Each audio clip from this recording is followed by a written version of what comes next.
that armor. Let's head for the rail bridge. Bridge? I thought you rigged it with C3. I did. We'll lure him onto the bridge. Blow him up along with it. Good plan. The bridge is on the other side of the runway. We'll have to cut through the middle of the base. You ready? Step on it. If he catches up to us, we're done for. Okay, here we go!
won't be getting away this time!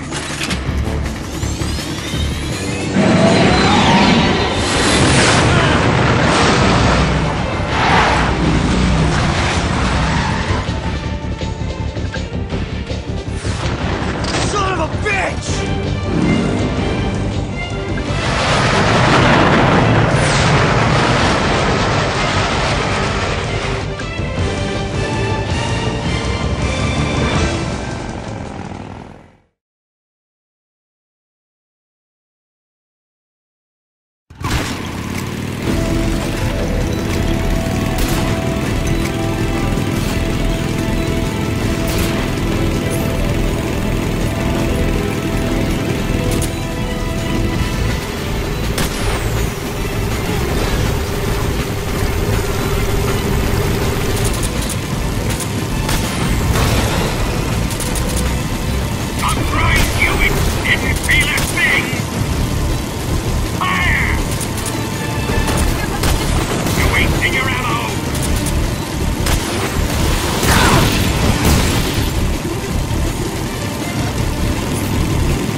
We've only got one chance. We'll lure him over towards the other side.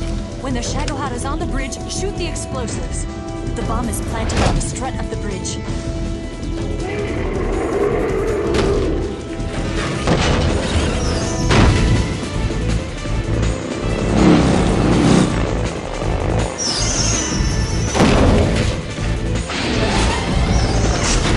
Let's go!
I planted 4 C3 charges.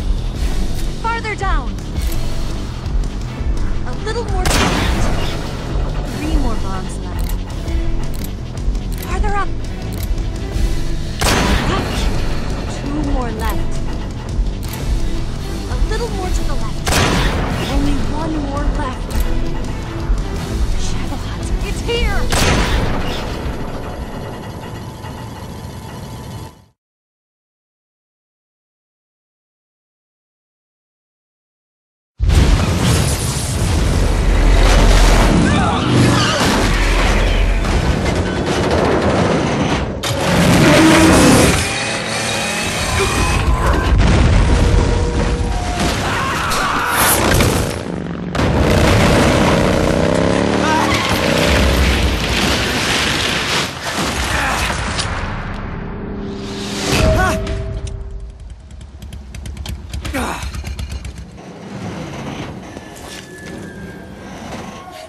did it!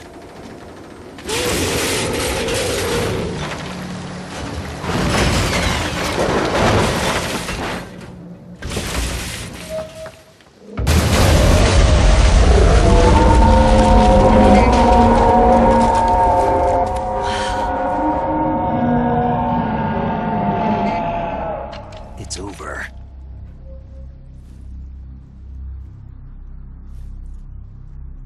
Look!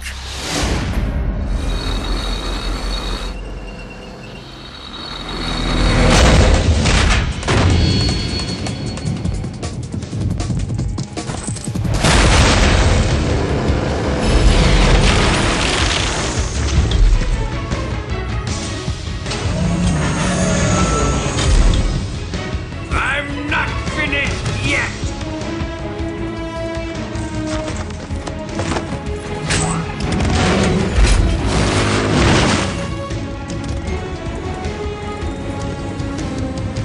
Eva, you take care of the driving.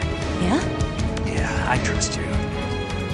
On one condition, though, leave the fighting to me. You got it. I was getting tired of running away anyway. Eva, let's do it.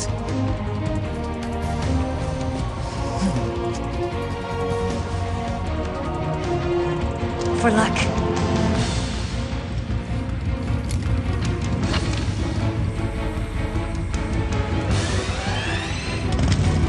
Here goes.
beat him? No.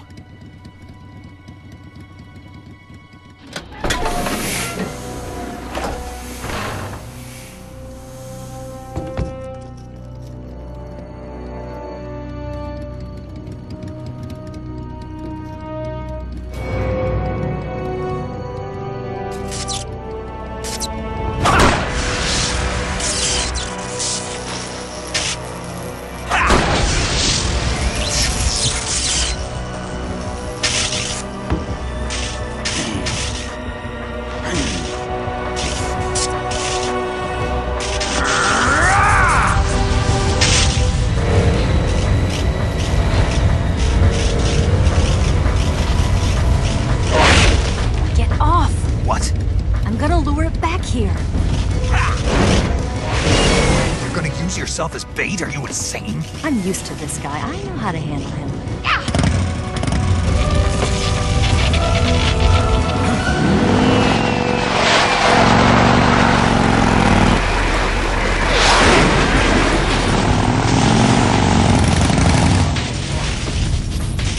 Come on, you blockhead! Huh?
Who's afraid of a little thunder?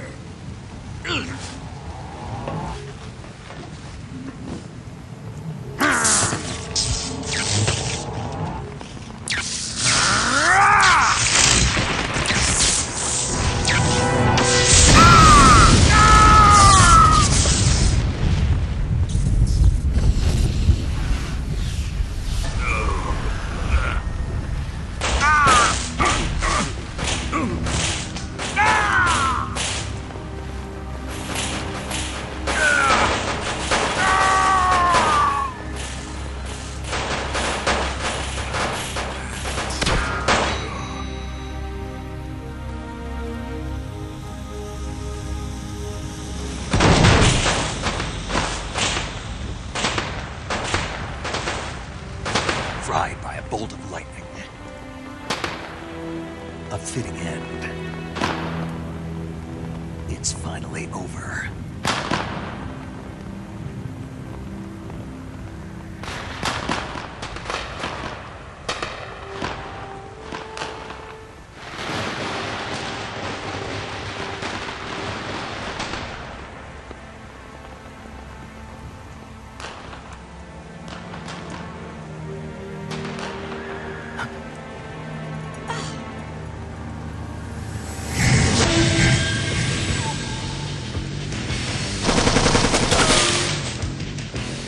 No time for this now. The escape craft is just up ahead.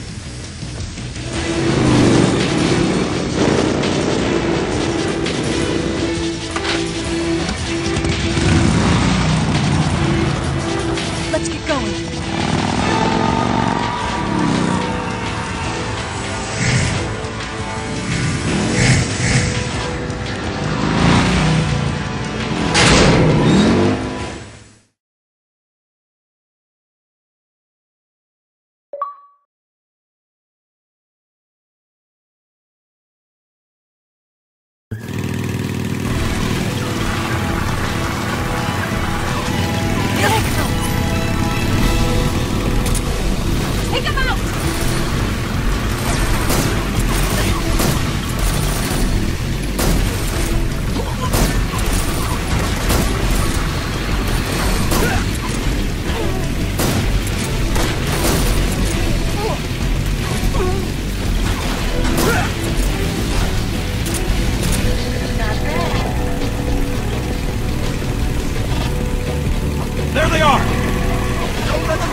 Looks like they finally gave up. Don't start celebrating yet. We're leaking fuel. Damn it. Tank shot up.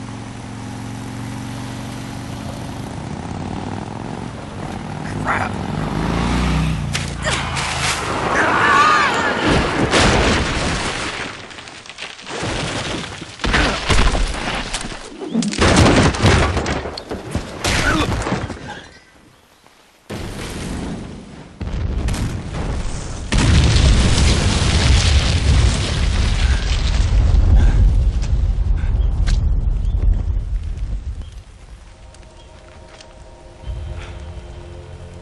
Eva! I'm over here.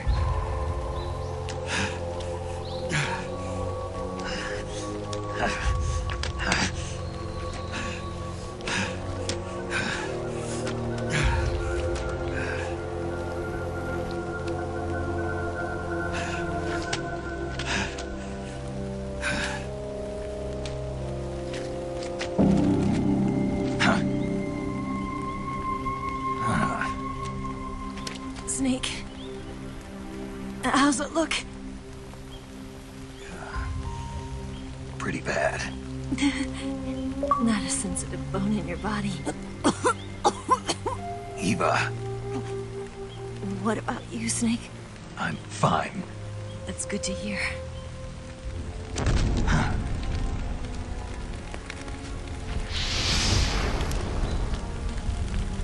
We have to get away from here, Eva. Let's go. Leave me. Eva!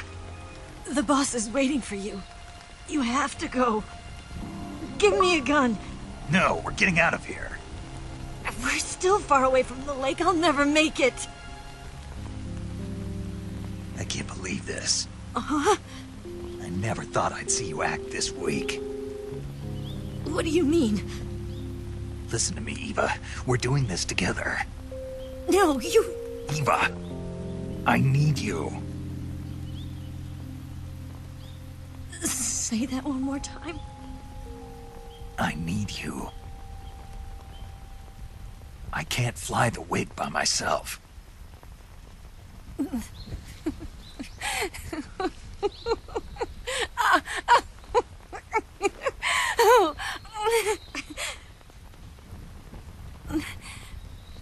All right, then. I guess I'd better help you out.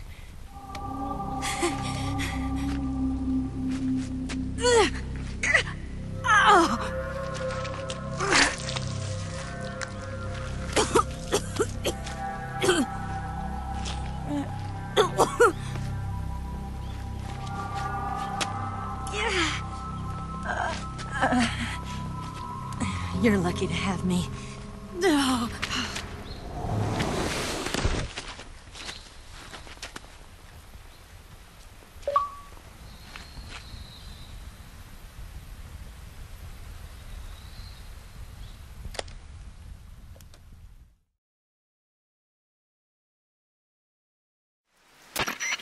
Snake, can you hear me?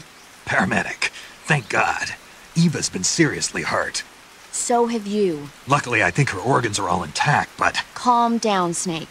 Calm down. You'll both be fine as long as you get the proper emergency treatment. But you're the only one who can do this. Understand? So you've got to calm down. Right. Okay. Okay.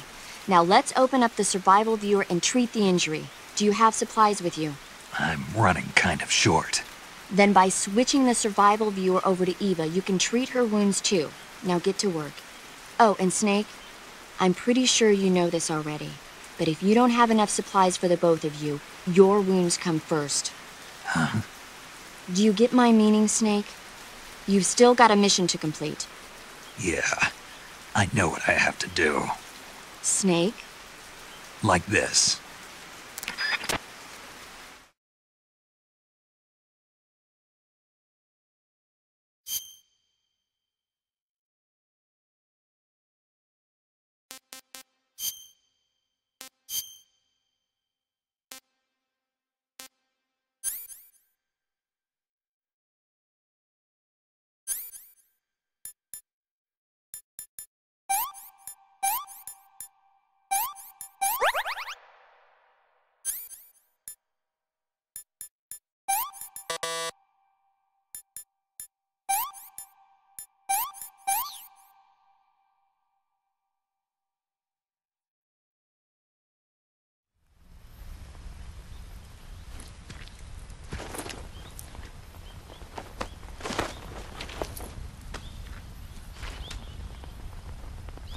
walk?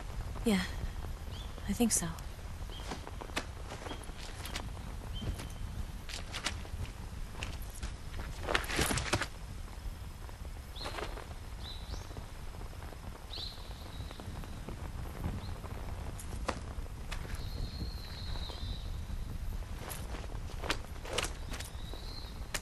Here. It's different from the Mauser. When you're using a two-hand grip, you have to be careful where you put your hands or your fingers will get burned by the exhaust gas from the cylinder gap.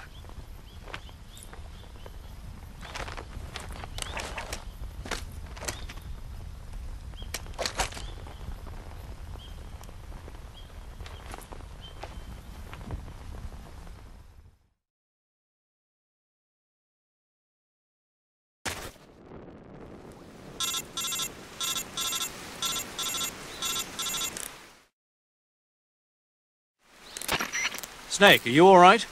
I've been better. What about Eva? I healed her up. She can manage. Good. Snake, you'll take the lead and break through the enemy's line of defense. Eva will ordinarily be following behind you. If you lie on your belly, she'll lie down as well. If you slip and fall off a cliff, she'll follow right behind. You can call out to Eva by pressing the action button. Head to the lake along with Eva.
Can I have seconds?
What's wrong? What's wrong?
Well, not bad at all.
Come on, Snake.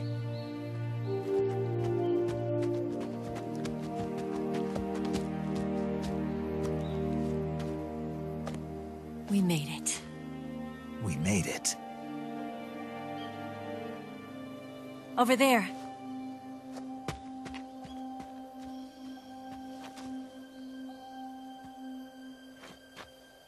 It's the boss, isn't it? I'll go get the wig ready to take off. Right. I'll leave you two alone. But come back in one piece, okay?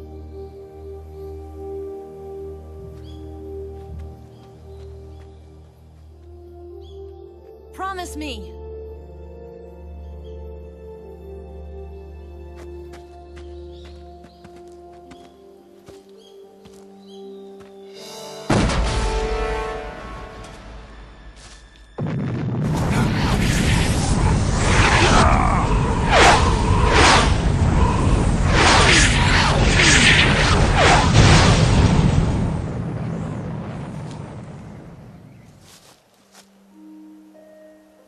Life's end. Isn't it beautiful? It's almost tragic. When life ends, it gives off a final lingering aroma. Light is but a farewell gift from the darkness to those on their way to die. I've been waiting, Snake, for a long time. Waiting for your birth, your growth, and the finality of today. Boss. Why are you doing this? Why? To make the world one again. The world used to be whole. But with the end of the Second World War, the philosophers began to fight amongst themselves, and the world was torn apart. The Cobras, my comrades who trained and fought alongside me, were torn apart as well. The foibles of politics and the march of time can turn friends into enemies just as easily as the wind changes. Ridiculous, isn't it? Yesterday's ally becomes today's opposition. And this Cold War? Think back. When I was leading the Cobras, America and Russia were fighting together. Now, consider whether America and Russia will still be enemies in the 21st century. Somehow I doubt it. Enemies change along with the times, the flow of the ages, and we soldiers are forced to play along. I didn't raise you and shape you into the man you are today just so we could face each other in battle. A soldier's skills aren't meant to be used to hurt friends. So then what is an enemy? Is there such a thing as an absolute timeless enemy? There is no such thing, and never has been. And the reason is that our enemies are human beings like us. They can only be our enemies in relative terms. The world must be made whole again. The philosophers must be reunited. I will devote my skills to that purpose. And with the Colonel's money, I will achieve that end. Just as I once created the Cobras. They are my family. I may no longer be able to bear children, but I still have a family.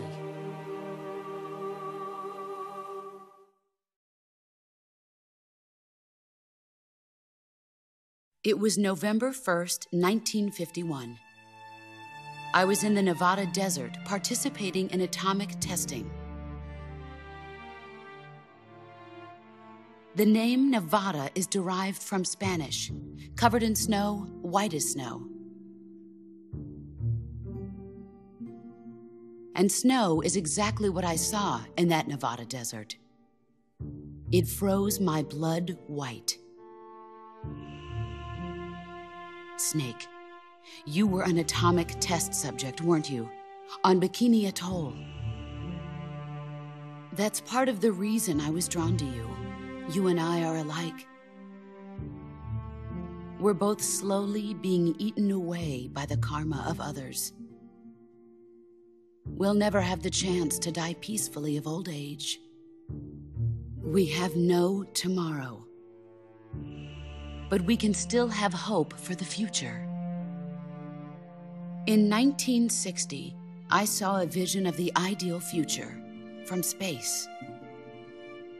3 years earlier, the Soviet Union had succeeded in launching Sputnik, the first man-made satellite in history, into orbit. This came as a huge shock to the United States. In response, America threw everything it had into its own manned spaceflight project, the Mercury program. Even as the Soviets seemed poised to send their first man into space, America was still experimenting with chimpanzees and rockets. The government wanted human data, so they secretly decided to send a human being into space. I was the one they chose.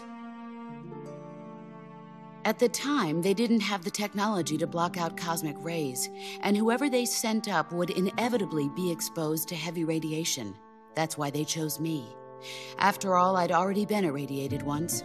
Of course, you won't find any of this in the history books. I could see the planet as it appeared from space.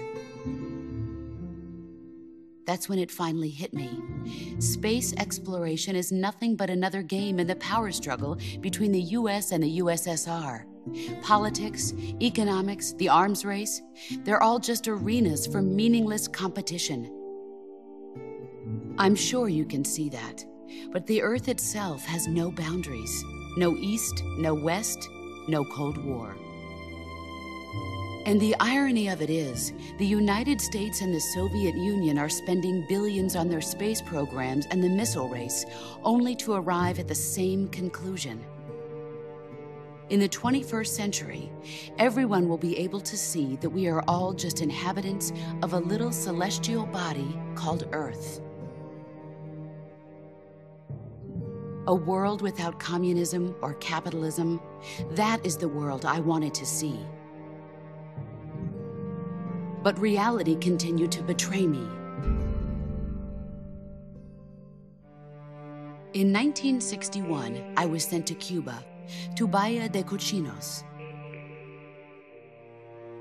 It was part of a CIA-sponsored invasion under the guise of taking Cuban exiles back to their country. But the US government betrayed them. Our weak-kneed president held back their air support. Defenseless, the exiles were annihilated by the Cuban army. All I could do was watch in silence. I was set up by the very country I'd sacrificed so much for, by the very government I dedicated my life to defending. I was driven from the surface world, and I went underground. Then, 2 years ago, I faced the sorrow, my old comrade in battle. He was my friend. But one of us had to die. I was left with no choice. The sorrow gave his life for me. There is no enmity between us. One must live, and one must die. That was the mission. The ones who gave me that mission were the philosophers. Early in the 20th century, the true holders of power in the United States, the Republic of China, and the newly formed Soviet Union gathered together in a secret meeting that would later be known as the Wise Men's Committee. The secret pact they formed there marked the beginning of the philosophers. But the last of the original members died in the 1930s. After that, the organization began to run out of control, and the Wise Men's Committee degenerated into a mere shell of its former self. The philosophers of today have no sense of good or evil. Their influence extends to countries and organizations involved in every aspect of every war. They have become war itself. That's how they operate. The sacrifices of war cause a shift in the times. This shift leads to renewed conflict, and in turn triggers the next war. Like a nuclear chain reaction, each conflict sparks countless others, forming an endless spiral that will continue on for eternity. Do you understand what I'm saying, Snake? By consuming me and you, the philosophers intend to keep that cycle going forever. It was my father who explained all of this to me. He was one of them. You see, I am the last remaining child of the philosophers. But after he revealed the truth, my father was killed by that same shapeless, formless organization. And my father isn't the only thing the philosophers have taken from me. In June of 1944, the Cobras and I took part in the landing at Normandy. We'd been given a top-secret mission to locate and destroy enemy V-2 rocket installations. I was pregnant at the time. The sorrow was the father. I gave birth on the field of battle. A beautiful baby boy. But my child was snatched away from me by the philosophers.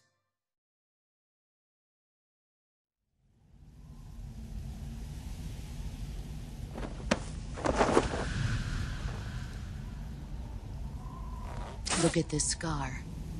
This is proof that I was once a mother. I gave up my body and my child for my country. There is nothing left inside me now. Nothing at all.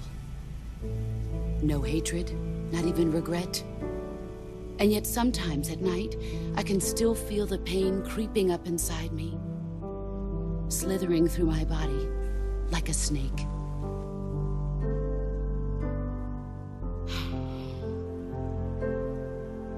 I've never talked this much about myself before. Thanks. Thanks for listening to me.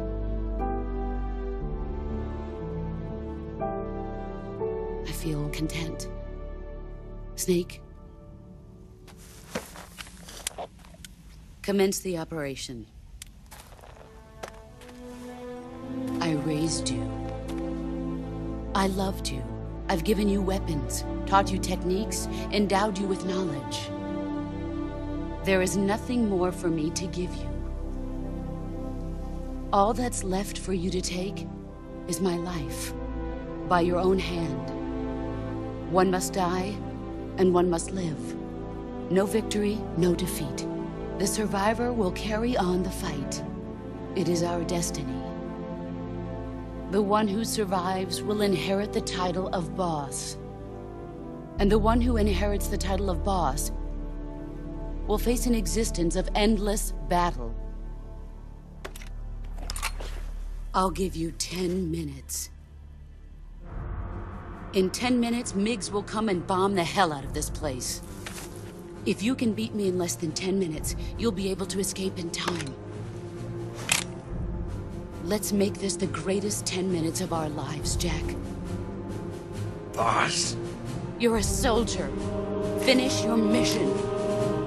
Prove your loyalty. Face me.